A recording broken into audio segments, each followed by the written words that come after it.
Hello everyone. तो आज का जो हमारा टॉपिक है वो है हाइसेनबर्ग अनसर्टेनिटी प्रिंसिपल। ठीक है, अनसर्टेनिटी मतलब क्या होता है, जिसमें like we are not certain about the thing. अगर हम कोई चीज़ों के बारे में हम सर्टन नहीं होते हैं, मतलब उसकी पॉसिबिलिटी हमें नहीं पता होती है, तो we say that it is uncertain. हमें खुद नहीं पता लाइक कल बारिश होगी या नहीं होगी, ये हमें नहीं पता होता, इट इज़ अनसर्टन। सो ये जो हाइसेनबर्ग अनसर्टेनिटी प्रिंसिपल जो है वो एक्चुअली एक साइंटिस्ट, वॉरेन हाइसेनबर्ग नाम के एक साइंटिस्ट थे, जिन्होंने अपना एक प्रिंसिपल उन चीज़ों को स्टडी किया और एक अपना थ्योरी बताया। उस थ्योरी को हम आज स्टडी करेंगे। ठीक है, तो उन्होंने क्या बताया कि देखो, Warren Heisenberg stated uncertainty principle which is the consequences of dual behavior। ठीक है, dual behavior का ही एक consequence था, और उन्होंने ये बताया कि of a matter and radiation it states that it is impossible to determine simultaneously the exact position and exact momentum। ठीक है, अब ये चीज़ को समझने की कोशिश करो कि इन्होंने अपने प्रिंसिपल में क्या बताने की कोशिश की है कि कोई भी दो चीज़ें, जैसे आप अपने यूजुअल बेसिस पे भी, अपने डेली लाइफ में भी ये चीज़ें देखी होंगी। आप कभी कभी दो काम कर रहे होते हो, जैसे अगर आप टीवी देख रहे होते हो और टीवी के साथ अगर आप खाना खा रहे होते हो, तो क्या होता है कि दो काम, मतलब किसी भी एक काम में आप कंसंट्रेट नहीं कर पाते हो। या तो आप खाना अच्छे से नहीं खा पा रहे होते हो, उस पर कंसंट्रेशन नहीं कर पाते हो, या तो आप टीवी पे कंसंट्रेशन नहीं कर सकते हो। या फॉर एग्जांपल अगर आप टीवी देख रहे हो और पढ़ाई कर रहे हो, तो दोनों काम जो है वो आप एग्जैक्टली अच्छे से नहीं कर सकते। या तो आप टीवी देख लो उस वक्त, या तो आप पढ़ाई कर लो, मतलब दोनों काम अगर आप ये सोचोगे कि हम एक ही टाइम पे कर लें तो ऐसा नहीं हो पाएगा। ठीक है, क्यों? क्योंकि ये एक साइंस का थ्योरी भी है, इन्होंने अपने अकॉर्डिंग बताया है। ठीक है, और मैंने आपको एक जनरल बेसिस पे बताया। ठीक है, तो इसमें क्या होता है, हाइसेनबर्ग अनसर्टेनिटी प्रिंसिपल में वॉरेन हाइसेनबर्ग ने ये बताने की कोशिश की कि अगर आप किसी चीज़ की, ठीक है, पोजीशन डिटरमाइन करोगे, ठीक है, पोजीशन डिटरमाइन करने की कोशिश करोगे, तो उस वक्त आप मोमेंटम नहीं निकाल सकते। मतलब अगर पोजीशन निकाल रहे हो तो उसकी स्पीड नहीं निकाल सकते, और अगर आप उसकी स्पीड निकाल रहे हो तो उसकी पोजीशन नहीं निकाल सकते। मतलब इस चीज़ को समझने की कोशिश करो कि लाइक अगर आप स्टेशन पे खड़े हो, ठीक है, स्टेशन पे खड़े हो और एक ट्रेन जा रही है आपके सामने से, उस ट्रेन में आपको कोई एक पर्टिकुलर लाइक S6 करके एक ब्लॉक है, ठीक है, ट्रेन का डब्बा है, वो आपको उसका पोजीशन एग्जैक्ट मालूम करना है। ठीक है, अगर वो ट्रेन काफ़ी बहुत ज़्यादा स्पीड में आ रही होगी तो वो इतने स्पीड में चली जाएगी, ठीक है, क्योंकि इतने स्पीड में आ रही होगी, अगर स्पीड मीन्स उसके मोमेंटम को अगर आप डिटरमाइन करोगे तो उस वक्त आप पोजीशन को डिटरमाइन नहीं कर सकते। समझ में आ रहा है? अगर आप उसकी स्पीड बहुत ज़्यादा है तो आप वो क्या हो जाएगी, इट विल मूव, वो तुरंत निकल जाएगी, और वो जैसे ही निकल जाएगी आप उसकी पोजीशन, मतलब एग्जैक्टली वो डब्बा कहाँ है, S6 वो डब्बा है वो कहाँ है, वो आप नहीं फाइंड कर पाओगे, मतलब उसका पोजीशन नहीं निकाल पाओगे। ठीक है, मतलब मैं आपको सिर्फ एक एग्जांपल के थ्रू समझाने की कोशिश कर रही हूँ कि एग्जैक्टली ये पूरा इन्होंने अपने मतलब थियोरी में बताने की क्या कोशिश की। उन्होंने इलेक्ट्रॉन्स और इलेक्ट्रॉन की स्पीड के बारे में बताया। इन्होंने ये बताया कि जब इलेक्ट्रॉन्स अपने जो ऑर्बिट पे जब वो घूमते हैं एक स्पीड में, तो आप अगर ये कोशिश करोगे कि इलेक्ट्रॉन जब वो अपने ऑर्बिट पे जब घूम रहा है, अगर उसकी स्पीड को अगर आप डिटरमाइन करने जाओगे, ठीक है, किसी भी ऑर्बिट में अगर आप इलेक्ट्रॉन अपनी स्पीड में वो घूम रहा है, ठीक है, और आपको पता है कि वो जब वो स्पीड में घूम रहा है तो क्या होता है कि हम उस वक्त अगर वो बहुत ज़्यादा स्पीड में घूम रहा है, तो अगर आप उसकी स्पीड को कैलकुलेट कर रहे हो, अगर आप उसके वेलोसिटी, आप उसके मोमेंटम को कैलकुलेट करने जा रहे हो, तो उस वक्त वो किस पोजीशन पे है आप वो कभी फाइंड नहीं कर सकते। समझ में आया? It means the position will be uncertain at that time when you are going to calculate its momentum.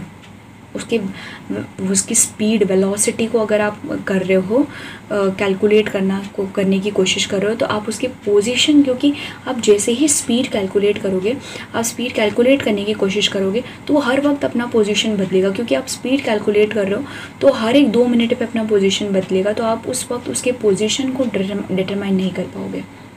समझ में आ रहा है? और अगर आप उसके पोजीशन को कैलकुलेट करने जा रहे हो तो आप उसके स्पीड को कैलकुलेट नहीं कर पाओगे, क्योंकि अगर आप पोजीशन पे ढूंढने जा रहे हो कि कोई भी पर्टिकुलर आप मतलब आप कोई भी पर्टिकुलर इलेक्ट्रॉन के पोजीशन को अगर ढूंढने जा रहे हो तो आप स्पीड नहीं ढूंढ पाओगे। ठीक है, देखो इस डायग्राम के थ्रू मैं आपको बताने की कोशिश करती हूँ। फॉर एग्जांपल ये आपका न्यूक्लियस है, ठीक है, और ये इस तरीके के ऑर्बिट्स हैं, और ये ऑर्बिट्स है और यहाँ पे आपका एक इलेक्ट्रॉन है। ठीक है, अब ये जो इलेक्ट्रॉन है वो इस ऑर्बिट पे रिवॉल्व कर रहा है। ठीक है, ये रिवॉल्व कर रहा है, मतलब अगर आप ये बहुत ही काफ़ी स्पीड में इस तरीके से वो घूम रहा है। ठीक है, तो अगर आप उसका स्पीड मोमेंटम कैलकुलेट करने चाहोगे, ठीक है, that is your delta P x, this is your momentum. ठीक है, ये आपका हो गया मोमेंटम। ठीक है, तो अगर आप उसका स्पीड कैलकुलेट करो, मतलब ये इस तरीके से ये घूम रहा है, तो अगर आप मोमेंटम कैलकुलेट करोगे तो उस वक्त आपका जो डेल्टा एक्स, मतलब ये डेल्टा एक्स होता है आपका पोजीशन। ठीक है, पोजीशन, वो किस पोजीशन पे आप स्पीड डिटरमाइन करोगे तो आप इसके means this will be means delta x, the position will be uncertain at that time. ये जो चीज़ हो जाएगी वो क्या हो जाएगी, अनसर्टन हो जाएगी। समझ में आ रहा है? और अगर आप मोमेंटम को ये समझने की कोशिश करो कि अगर मोमेंटम को ढूंढने की कोशिश करोगे तो उस वक्त आप पोजीशन को अनसर्टन, मतलब उस चीज़ को नहीं ढूंढ पाओगे। ठीक है, और अगर आप किसी पोजीशन, अगर like if you are going to find the position, like ये इलेक्ट्रॉन यहाँ पे है, ये इलेक्ट्रॉन यहाँ पे, आप इसको पोजीशन को ढूंढने जाओगे तो आप उस वक्त क्या कर नहीं पाओगे। उस वक्त अगर फॉर एग्जांपल डेल्टा एक्स जो है, ठीक है, if you are going to find the delta X, मतलब आप पोजीशन डिटरमाइन करना चाहोगे तो उस वक्त आपका जो डेल्टा पी एक्स जो है, that is delta P X is again your momentum. ठीक है, so at that time delta P X जो है, जो मोमेंटम है, that will be your uncertain.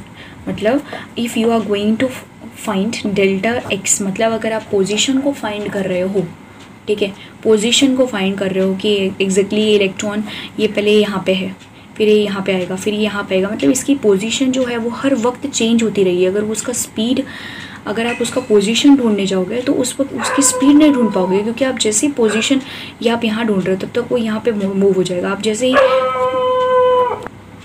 तो आप अगर आप उसका मोमेंटम अगर फाइंड कर रहे हो तो पोजीशन में अनसर्टन हो जाओगे। ठीक है, स्पीड अगर कैलकुलेट कर रहे हो तो पोजीशन नहीं निकाल पाओगे। और अगर आप delta x, that is your position, आपने यहाँ पे इलेक्ट्रॉन है, इलेक्ट्रॉन आप अगर ये पोजीशन पे है, ठीक है, और आप उसके, अगर आप चाहोगे कि दोनों हम साथ में कर लें, अगर आप यहाँ पे पोजीशन नोट डाउन कर रहे हो और उसकी वेलोसिटी भी ढूंढ रहे हो, मीन्स आप उसके मोमेंटम भी ढूंढने की कोशिश करो। मोमेंटम एग्जैक्टली क्या होता है, that is mv, mass into velocity. ठीक है, तो अगर आप इसके स्पीड को भी ढूंढने की कोशिश कर रहे हो और पोजीशन को भी ढूंढने की कोशिश कर रहे हो तो दोनों एक साथ आप नहीं कर सकते, क्योंकि अगर आप ये पोजीशन यहाँ पे है, ठीक है, अगर आप उसकी और वो क्या हो रहा है, वो बहुत स्पीड में घूम रहा है, तो अगर पोजीशन आपने यहाँ पे लाइक ये डिटरमाइन की, तब तक वो यहाँ पे मूव हो जाएगा, तब तक वो फिर यहाँ पे मूव हो जाएगा, मतलब उसकी स्पीड जो है, उसका पोजीशन जो है, उसकी स्पीड को डिटरमाइन नहीं कर पाओगे अगर आप एक चीज़ पोजीशन निकाल रहे हो तो। ठीक है, और अगर आप उसकी पोजीशन निकाल रहे हो तो स्पीड नहीं निकाल पाओगे, और अगर आप स्पीड निकाल रहे हो तो फिर आप पोजीशन को डिटरमाइन नहीं कर पाओगे। एग्जैक्टली मीन्स हम ये जो थ्योरी है, हाइसेनबर्ग अनसर्टेनिटी जो प्रिंसिपल है, वो एक्चुअली अपने रियल लाइफ से भी हम क्या कर सकते हैं, कैलकुलेट कर सकते हैं उसे। लाइक कैलकुलेट नहीं कर सकते, वी कैन से कि हम उसको एक एग्जाम्पल के तौर पे समझ सकते हैं कि हम लाइफ में कोई भी दो काम एक साथ नहीं कर सकते। ठीक है, अगर आप सोचोगे कि मैं MBA भी कर लूँ और MCOM भी कर लूँ, लाइक अगर फॉर एग्जांपल ये हम साइंस में कोशिश करते हैं कि आप फॉर एग्जांपल आप ये सोचो कि मैं BSc भी कर लूँ और MSc भी कर लूँ एक साथ, तो ऐसा नहीं हो सकता। ठीक है, क्यों? क्योंकि आप बैचलर्स कर रहे हो और फिर at the same time you can not do masters degree. ठीक है, तो वही चीज़ है, यहाँ पर दो काम एक साथ आप कभी नहीं कर सकते। मतलब वही ये जो अनसर्टेनिटी जो प्रिंसिपल है, हाइसेनबर्ग अनसर्टेनिटी प्रिंसिपल, हमें ये बताता है कि कोई भी चीज़, मतलब कोई भी दो चीज़ें, यहाँ पे तो वैसे आपको मोमेंटम देखना है और पोजीशन देखना है। ठीक है, अगर आप मोमेंटम कैलकुलेट कर रहे हो, मतलब उसकी स्पीड को कैलकुलेट कर रहे हो, तो उस वक्त आप उसके पोजीशन को डिटरमाइन नहीं कर सकते। ठीक है, कोई भी एक ही चीज़ एक टाइम पे कर सकते हो। ठीक है, और अगर आप उसके पोजीशन को डिटरमाइन कर रहे हो तो उस वक्त आप उसके मोमेंटम को कैलकुलेट नहीं कर सकते। मतलब if you are finding delta X position find कर रहे हो तो उस वक्त आपका जो डेल्टा पी एक्स है that will be uncertain. Okay, so I hope आपको ये चीज़ समझ में आ गई होगी। हम और कुछ चीज़ें हैं वो समझ लेते हैं। सो आई होप आपको ये जो चीज़ें हैं वो समझ में आ गई होंगी कि Warren Heisenberg stated that uncertainty principle which is the consequence of dual behaviour of matter and radiation. It states that it is impossible to determine simultaneously, मतलब एक साथ रैंडमली, तुरंत उसी वक्त, ठीक है, simultaneously, it is impossible to determine the exact position and the exact momentum or you can say a velocity of an electron। ठीक है, तो किसी भी इलेक्ट्रॉन का आप एग्जैक्ट पोजीशन या एग्जैक्ट मोमेंटम दोनों साइमल्टेनियसली डिटरमाइन नहीं कर सकते। ठीक है, मेरा कहने का मतलब ये था। मैंने उसको बहुत अलग अलग एग्जाम्पल से समझाने की कोशिश की, सिर्फ उसे समझने की कोशिश करना कि एग्जैक्टली मैं क्या कन्वे करना चाहती थी। ठीक है, ओके। और देखो फिर अब क्या है कि delta x into delta P x, मतलब ये आपका क्या हो गया, अनसर्टेनिटी इन आपका पोजीशन हो गया और ये आपका मोमेंटम हो गया। ठीक है, that is greater than H divide by 4 पाई। ठीक है, ये फॉर्मूला है। ठीक है, इस फॉर्मूला के अकॉर्डिंग आपको कुछ न्यूमेरिकल्स आएंगे हाइसेनबर्ग अनसर्टेनिटी प्रिंसिपल पे जो आपको सॉल्व करना होगा। ठीक है, और आप इस मोमेंटम को यहाँ पे क्या कर सकते हो, इस तरीके से एम वी एक्स भी लिख सकते हो या आप इस तरीके से एम डेल्टा एक्स भी लिख सकते हो। ठीक है, which is greater than H by 4r। Okay, और यहाँ पे जो आपका जो डेल्टा एक्स जो है that is your uncertainty in position. जो मैंने आपको पहले बताया कि जो भी डेल्टा एक्स है वो हमारा अनसर्टेनिटी इन पोजीशन है, और जो भी हमारा डेल्टा पी एक्स है दैट इज़ योर मोमेंटम, मतलब वेलोसिटी। ठीक है, तो इसीलिए हमने यहाँ पे डेल्टा एक्स मतलब वहाँ पे चेंज इन पोजीशन है और delta P X means change in momentum है। ठीक है, so is uncertain in momentum और uh velocity of the particle. फिर और यहाँ पे क्या है कि if the position of electron is known with a high accuracy, मतलब अगर आपने पोजीशन को, अगर इलेक्ट्रॉन के पोजीशन को फाइंड कर लिया, ठीक है, बहुत ही एक्यूरेटली, तो उस वक्त जो वेलोसिटी होगी और velocity of the electron will be uncertain. Means वही वो उस पॉइंट, इसी पॉइंट में वो इंक्लूड कर रहे हैं, वो चीज़ों को बता रहे हैं कि अगर आपने पोजीशन भी, किसी भी इलेक्ट्रॉन का पोजीशन डिटरमाइन कर लिया, ठीक है, एक्यूरेसी के साथ, वैसे एक्यूरेसी तो नहीं होती है, आप अप्रॉक्सीमेट ही निकाल सकते हो, तो अगर आपने निकाल लिया तो वेलोसिटी जो होगी वो अनसर्टन हो जाएगी। ठीक है, और अगर if the velocity of the electron is known, अगर आपने किसी उसका वेलोसिटी निकाल लिया, इलेक्ट्रॉन का वेलोसिटी निकाल लिया, तो आपका क्या हो जाएगा, जो पोजीशन है इलेक्ट्रॉन का वो उस वक्त आपका क्या हो जाएगा, अनसर्टन हो जाएगा। ठीक है, तो बस इन चीज़ों को ही आपको क्या करना है, थोड़ा सा उस ये जो प्रिंसिपल है उस चीज़ उसको अच्छे से थोड़ा एक्सपेरिमेंट वाइज उसको पढ़ने की कोशिश करो, उसको थोड़ा जनरल लाइफ से अगर आप मतलब जनरल लाइफ से अगर समझने की कोशिश करो तो कुछ एग्जाम्पल के थ्रू आप समझ सकते हो। ठीक है, और इसके सिग्निफिकेंस क्या है, हम सिग्निफिकेंस देख लेते हैं कि this effect of Heisenberg uncertainty principle is significant only for the microscopic objects and it is negligible for the macroscopic objects. और इस तरीके के जो हाइसेनबर्ग अनसर्टेनिटी प्रिंसिपल हैं वो सिर्फ कहाँ पे सिग्निफिकेंट है, वो कहाँ ज़्यादा कर दिखने के लिए मिलते हैं, वो माइक्रोस्कोपिक ऑब्जेक्ट्स। माइक्रोस्कोपिक ऑब्जेक्ट्स मतलब जो बहुत ही सूक्ष्म होते हैं, माइक्रो मीन्स बहुत छोटे।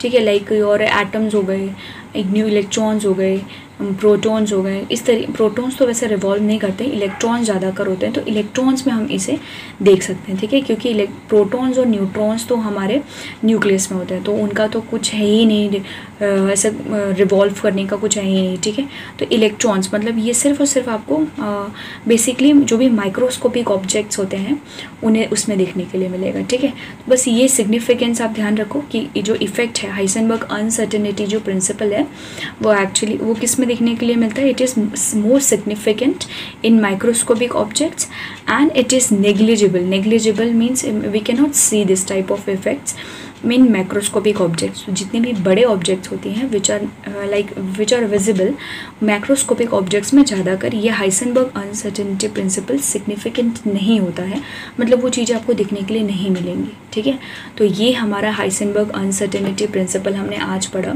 उसमें जो जो पॉइंट्स मैंने आपको बताई हैं उन चीज़ों को समझने की कोशिश करो, ठीक है। मतलब इजी है, इतना कुछ भी डिफ़िकल्ट नहीं है। आपको एग्जाम ऐसे कभी कभी डायरेक्ट क्वेश्चन आता है कि डिफाइन हाइसेनबर्ग अनसर्टेनिटी प्रिंसिपल, या कभी कभी न्यूमेरिकल्स आ जाते हैं, ठीक है। और न्यूमेरिकल्स भी मैंने वो फॉर्मूला बताया उसके अकॉर्डिंग आता है, ठीक है। तो अगर आपको अनसर्टेनिटी, अगर आप पोजीशन दिया होगा तो मोमेंटम पूछेगा, मोमेंटम दिया होगा तो पोजीशन पूछेगा, ठीक है। इस तरीके के क्वेश्चन होंगे। और आपको अगर डेफिनेशन पूछा तो आप डेफिनेशन लिख सकते हो। कभी कभी सिग्निफिकेंस आ गया तो आप सिग्निफिकेंस लिख दो। और इस तरीके से आप उनको क्या करो कि डिफ़ाइन करो। लाइक अगर if position of electron is known तो उसकी वेलोसिटी अननोन अनसर्टन हो जाएगी। If velocity is known then your position of electron is uncertain. Means इन पॉइंट्स को भी आप क्या करो, इंक्लूड करो। ओके, सो आज के लिए इतना ही। ओके, आई होप आपको ये वीडियो अच्छे से समझ में आया होगा। Thank you.